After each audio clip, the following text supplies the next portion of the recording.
Welcome back to our series, The Way Things Were. For those of you who haven't seen our program before, we've asked folks from the community who graduated from local high schools to come and visit with us and talk about what it was like back in the day when they were in high school. El Pasoans have a very loyal commitment to their high schools and identify and support with these schools long after they've graduated. Today, our guests are Celinda Gamotes Russell, who graduated from Isleta High, and Sharon Russell, who graduated from Eastwood. Welcome, ladies, and thank you for coming today. Well, thank you for having us. So, Celinda, let me start with you. What did you do after you graduated high school? I went almost immediately to college. Right, and studied? And studied music. And you became a music teacher? Yes, reluctantly, but I became a music teacher. And Sharon, what about you? What did you do right after high school? I enrolled in beauty college. Right. And I was certified as a beautician and did that for a couple of years. And then I was without a job, and my dad gave me an alternative. I could enroll in college or I could go in the military. Well, I chose to go into the military. All right, let's talk about that a little bit, because back in the day, again, I think that was quite a unique thing to do. Did you have any background in high school with the military? Yes, I did. I was in ROTC for 2 years. And so when you went into the military, did you have any, quote, credit for that? Yes, I did. Did you? Yes. Really, when did you graduate? 1965. So you started the ROTC, what, in 63? 3. Was it really different for women to be in ROTC at that time? Absolutely. We were considered sponsors of the cadets. So you were not considered an ROTC cadet? No. We had the same ranking as they did, but we wore an entirely different uniform, and we, in fact, when we started, we were in dark skirts and white blouses. Really? Mm-hmm. And then we got a uniform the next year, a light blue color. So were you on equal footing with the cadets, or were you a support organization to We the were cadets? More or less by the second year, we were pretty equal. Right. But in the first year, we were just a support group. And you went to Eastwood. Did they have ROTC at all of the high schools, do you know? I don't think so. I think we were, as they call, jet setters for that. But I don't think it was in all the schools that I can remember. So, and you went a completely different route, though, Celinda, correct? You were involved Yes. in music. Yes. And what was your involvement in high school in music? It started out with choir Right. and singing. My first 2 years were at Loretto Academy. Okay. And then I switched to Isleta High School in my junior year, and immediately joined the choir. I have always been a singer. I learned to sing harmony at my mother's knee before I even started school. Is that right? Yes. She was a singer too. Yes. Well, their whole family was. Okay. I mean, they were a large family. There were 9 children in it, and they were farmers. And at their small communities, 10 to 1, they were the church choir. Right. They all sang. So let me get you back though to Isleta. How'd you wind up at Isleta if you originally started at Loretto? Well, my sister was at Loretto Academy too. And we found that some teachers and a lot of students compared us. Right. And we're totally different. So you liked the fact that you transferred to Isleta? Yes. What was Isleta like back then? It's mostly farmers. Right. Here we were down in the lower valley. I mean, down in the lower valley. And a lot of the other students, I don't want to call them children because we weren't children back then. A lot of them were in FFA, the Future Farmers of America. And It was just, it was a lot more fun. In what regard? Um, there were everybody boys. was more open. Yeah, there were boys. Okay. You know, most of whom I was afraid of. You know, because I wasn't used to being around them. But everybody was more open, Right. more talkative, and it just made it easier to become a part of it. Was Isleta the only high school down the valley at that time? At that time, it was. They had not built Riverside yet, and the other high school that was near us was Bel Air, and it was way up on the Caliche. Right. So Well, Bel Air is right off of what is it, Hawkins or something like that no, now? it's further out than that. Yarborough. Yarborough, yes. Yes. Yarborough. So they're pretty far away. Mm-hmm. But you lived down by Isleta. I lived about 5 miles from Isleta. I lived down in what was called the Rosedale area, Right. down below Hacienda Heights, down below where this campus is now. This campus was at one time a dairy. Right. And you're we not lived, talking about the community college. yeah, the community Sure. college, yes. It was a dairy, and we lived, about 2 blocks away from it. Sharon, what are the biggest differences you see between high school now and when you were in high school? Respect. For the biggest- teachers? The respect for the teachers, respect for other students. The kids were involved in all kinds of clubs when I was in high school. It didn't mean that if you didn't belong to one that you weren't accepted by everybody. But the thing is that we had respect for one another, and we had respect for our teachers. We would no more think about back talking a teacher or telling them off than we could just, stand on our heads. Now, both you and Celinda can talk about that because you've been on both sides. You've both been Right. teachers. Right. And what did you teach when you taught? I taught mostly English literature, Right. and then I taught all aspects of language arts and English, and then I taught history and communication skills. So you were in the Army, you came back, you went to school, you got a degree, and you became a teacher, correct?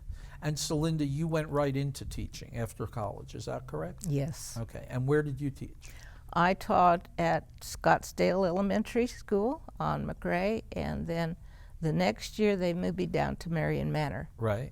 because I married the PE teacher's son, So her it became- brother. Right. So you guys are sister-in-laws, Yes. but you didn't know each other in high school. The families no. didn't know each No, other. no. No, and I was overseas when she got married. Right. What did you do in the Army? I was in the medical corps. And which, like a medic? I was trained as a combat medic because they didn't have a nursing program Right. right away. And so I was trained to go to combat, although women were not allowed to go to combat unless you were an upper ranking NCO or an officer. Right. And what about you? What position were Well, you in? I worked in emergency rooms, Right.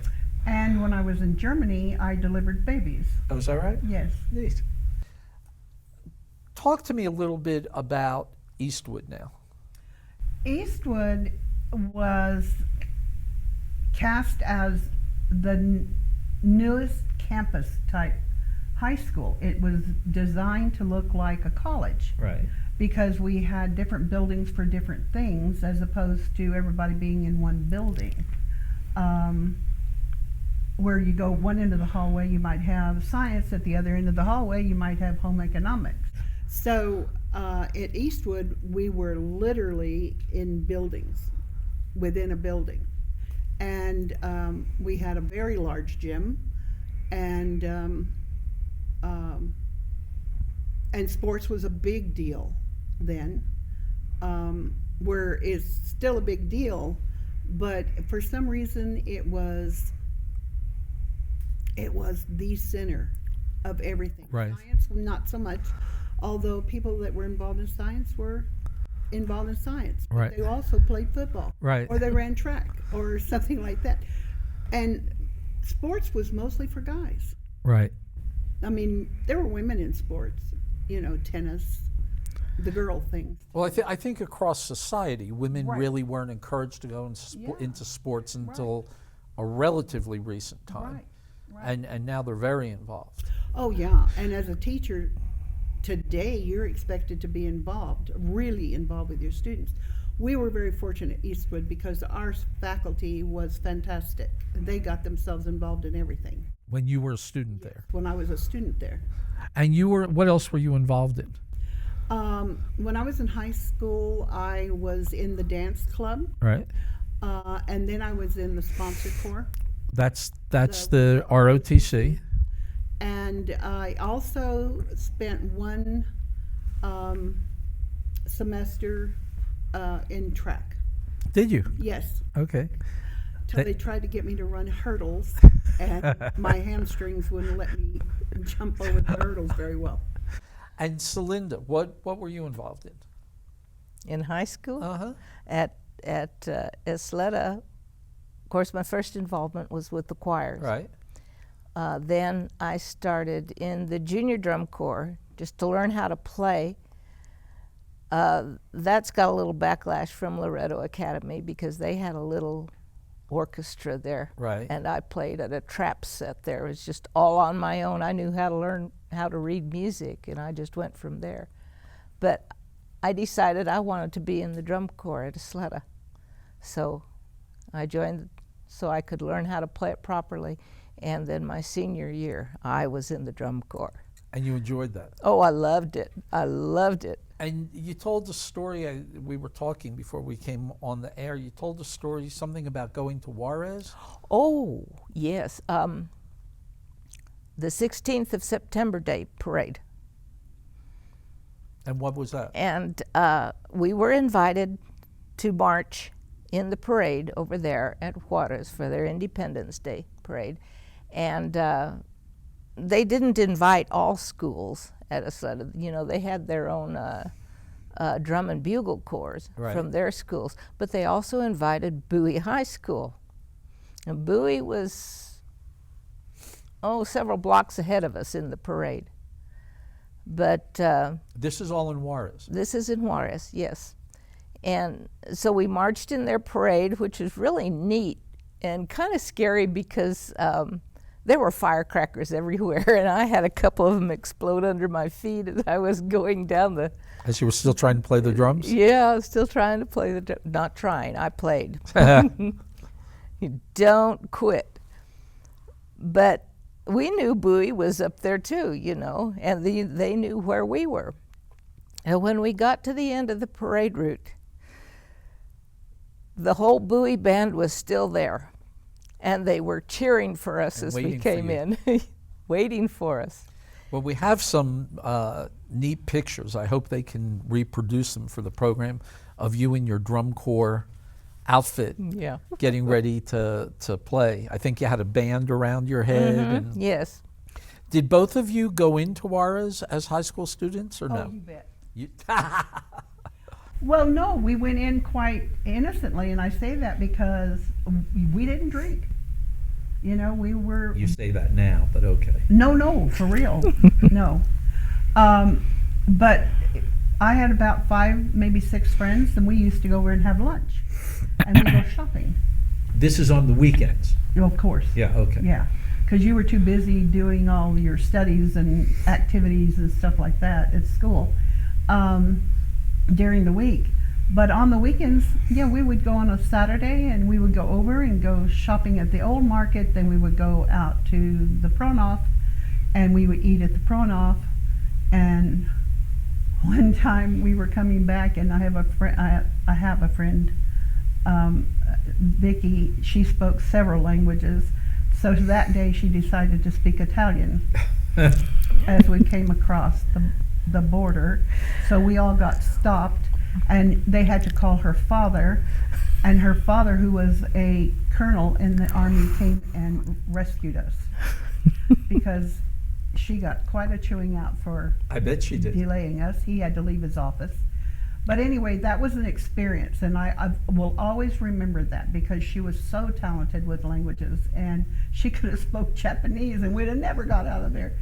But no, she. But at the time, you felt comfortable going into I Juarez, went right? over there a lot of times by myself to go shopping. Right. After I learned to drive. And Celinda, you? I went over mainly with my family. Right. A lot of the time when we'd get out of church on Sunday, my dad, we just all jump in the Jeep, and he'd go over the Zaragoza Bridge. Right. And he'd fill up with gas there. Sure. And there was a little shopping center there, and we'd look around and sometimes buy things, and that's where he would buy his liquor.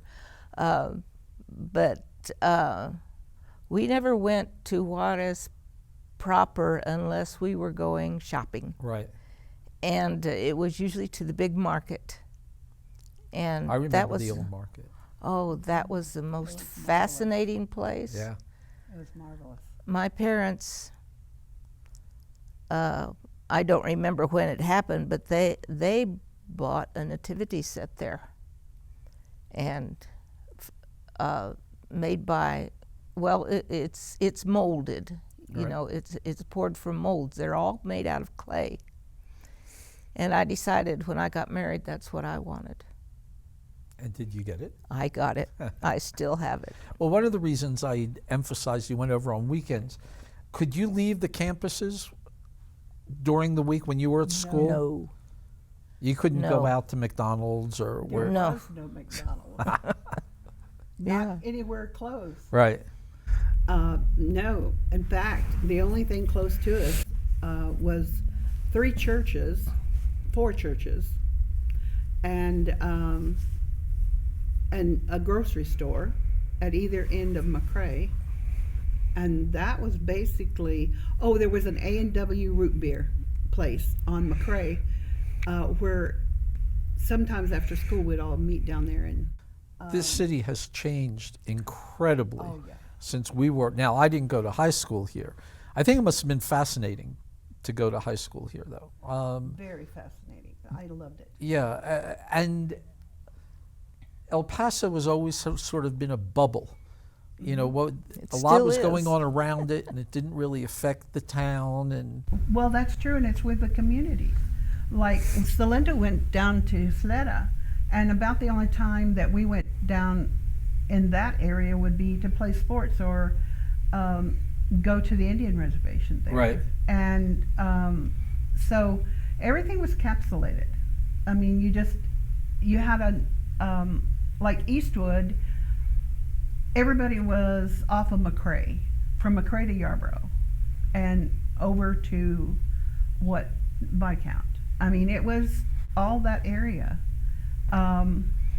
And we had extremely expensive homes at one end, and we had middle class, upper middle class homes at the other end. And of course the main business is off of Montana. right.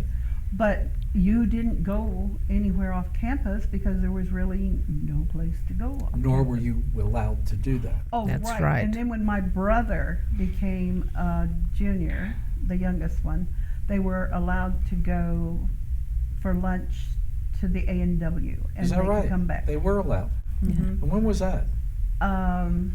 He graduated in 1969. Huh. So 4 years after I graduated, they had a little bit more of a leeway of what they could do. And then the students that had DECA and went to work, they got to leave and go where they wanted to after half a day. Was there much, I mean, you almost said there wasn't just before, but was there much contact between the different high schools? I mean, did people date?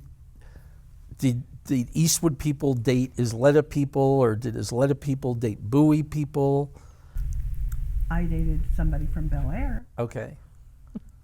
because So that there was this interaction between right, the and high I knew schools then. I knew him before when I was at Bel Air my first year in high school, Right. and that's the only Well, that's reason. cheating then, Oh. because you already knew him.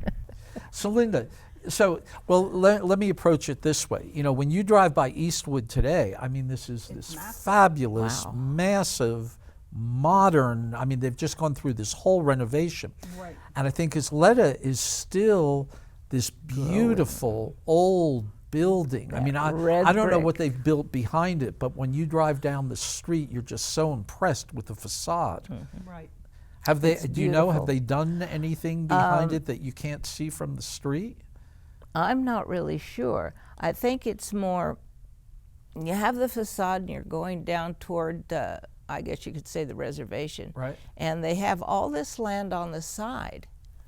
And I think that they built on there. It's more Okay. on the side because right in back of the main building is the stadium. Right.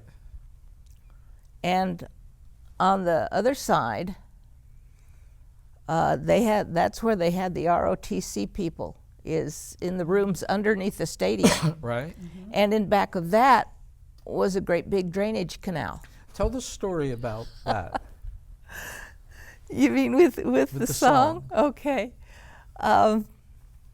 Our school song went, where the silvery Rio Grande gleams among the sand, Isleta alma mater, our dear high school stands.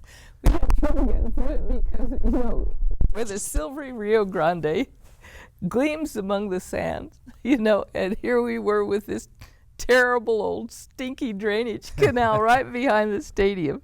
So it was kind of funny. What was that, the Rio Grande, or was that just? No. It was a canal. It was a canal. The Rio Grande was further out. Right. We had cotton fields in between us and the river. The changes you guys must see in this city Oh, Yes. are incredible. I mean, I've been here 40 years. Now, certainly I didn't go to high school here. Not certainly, I didn't go to high school here. But the changes I've seen. So you all who've grown up here, it must be insane. When I was in the military and I'd come home on leave, it was so different. When I went to Europe and came, you know, in the military and came home, I had just broken my back and I was sent back home to recuperate. And I drove an automatic shift for the first time and I got a ticket in my mother's Chevy because it was automatic and I was just going down that, we called them freeways at that time, and a policeman stopped me and he said, "Didn't you see me?" I went, "I have not driven a car in a while." Oh, that was a smart thing to say. Well, I hadn't. I said, "I've been in a body cast for a year." And so he goes, "Oh, I see." And I said, "I've never driven an automatic." He says, "Yes, they're a little different." But I was just astonished at the fact that El Paso had grown so much. I would never thought we would have an interstate go through El Paso. Right. I mean, your main highways, if you call them that, was Montana, which is highway And Alameda. and Alameda, North Loop. You had Mesa. You know, those were kind of the main, Right. going south to north and east to west. I just, if I go out to George Dieter or Zaragoza or any of I feel like I'm in Phoenix today. And what you know, again, down by Isleta, the changes out there are just tremendous. Yes. It's so built up. So where did you meet your husband, which is Sharon's brother? That's my mother's fault. The first school I taught at was Scottsdale Elementary. Right. Their mother was the girls' PE teacher there. And she was the very first teacher that I met. And we just became friends right away. Okay, Jim came home from the Navy, I guess it was about mid-year, Right. just before Christmas, wasn't it? And the Sun Bowl parade, before the Sun Bowl parade. well, yeah, this was before that when he brought that guitar in. He decided when he came home that he wanted to learn how to play guitar. And Mom Russell said, Jerry said, Well, our music teacher plays guitar. Come on, we'll have her tune it for you, and maybe she can teach you. So they brought this guitar in to me. And I said, sure, I'll tune it, you know. Oh, good looking, you know. But I sat down at the piano and I started tuning this guitar. Oh, he was. He always was. And I'd tune it, and then I'd start running back through it to see if it was holding, and it wasn't. And I thought, everything's going bad here. And the more I tuned it, the worse it got, and then I held it up. It was folding. It was bowing. The neck of the guitar was not attached to the body correctly and probably did not have the steel shaft in it. So I handed him back the guitar and I said, I cannot tune this. It will not stay in tune. It's a bad guitar. Go get your money back. And that was the first time I had met him, you know. And then you got married. Well, not quite. Not quite. How long did it take to marry? The rest of the school year. It's not bad. Because his mother talked me into writing the float for the El Paso Teachers Association. Oh, neat. And that was Swiss Family Robinson. Very and neat. It turned out that he was Mr. Swiss Family Robinson and I was Mrs. Swiss Family Robinson. She planned that. Cute story. Yeah, she planned that. We tell her that forever. It's all your fault. So let me, because we're coming to the end of this, I mean, do you both feel you got a good education at your high schools? Absolutely. Yes. Yeah? Prepared you for life? Yes.